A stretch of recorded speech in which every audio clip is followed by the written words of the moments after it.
Qatar imeilaumu Israel kwa kile ilichokiita kuvuta miguu katika utekelezaji wa mpango wa amani wa Gaza unaoungwa mkono na Marekani, ikisema Tel Aviv imekuwa ikichelewesha utekelezaji wa hatua muhimu za makubaliano yaliyolenga kusitisha vita na kuweka msingi wa mpito wa kisiasa na kiusalama katika ukanda wa Gaza.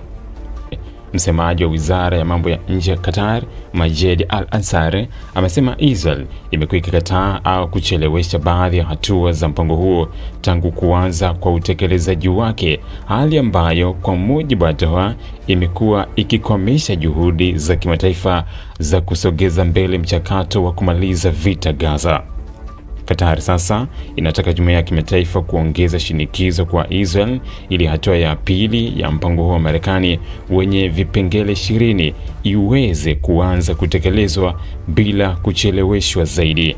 Al-Ansari amesema Hamas tayari imekubali mpango huo, hivyo kwa mtazamo wa Qatar, jukumu kubwa kwa sasa liko upande wa Israel kuonyesha utayari wa kisiasa na kuchukua hatua zinazohitajika. Akizungumza hii leo Agosti 11 mwaka 2026, ameongeza kwamba kukubalika kwa mpango huo na Hamas kumeondoa kikwazo kimoja muhimu katika mchakato huo na kwamba kinachohitajika sasa ni pande kutekeleza ahadi zilizowekwa badala ya kuruhusu tofauti za kisiasa na kiusalama kuzuia hatua inayofuata.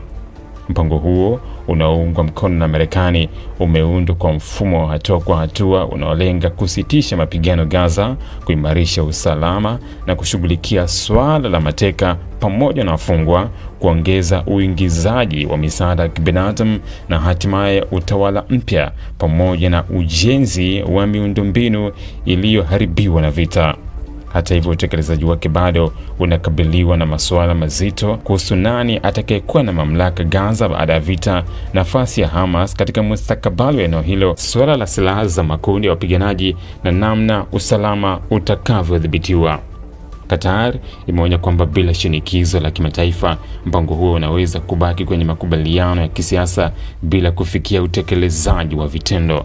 Doha imeungana na Jordan, Umoja wa Falme za Kiarabu, Indonesia, Pakistan, Uturuki, Saudi Arabia na Misri katika juhudi za kisiasa na kidiplomasia za kusukuma mbele mpango huo.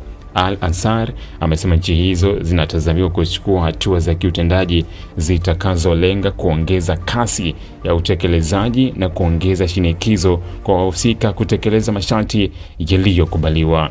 Msimamo huo wa Qatar unaifanya Qatar kuendelea kuwa miongoni mwa wahusika muhimu wa kidiplomasia kuhusu Gaza kutokana na nafasi yake ya muda mrefu kama mpatanishi kati ya Israel na Hamas. Doha imekuwa ikihusika katika mazungumzo kuhusu kusitishwa kwa mapigano, kuachiliwa kwa mateka na wafungwa, pamoja na kuwasilisha ujumbe kati ya pande zinazokabiliana. Hata hivyo, changamoto kubwa kwa Qatar ni kuhakikisha kwamba juhudi hizo za upatanishi zinabadilika kuwa hatua halisi za kisiasa na kiusalama, wakati ambapo kutoelewana kuhusu mustakabali wa Gaza bado kunaendelea. Ili kuwa mwanafamilia bora wa Global TV, usisahau kusubscribe, like, kushare na kucomment. Baada ya kusubscribe, bonyeza alama ya kengele ili kupata taarifa kwa kila video inayopanda Global TV Online.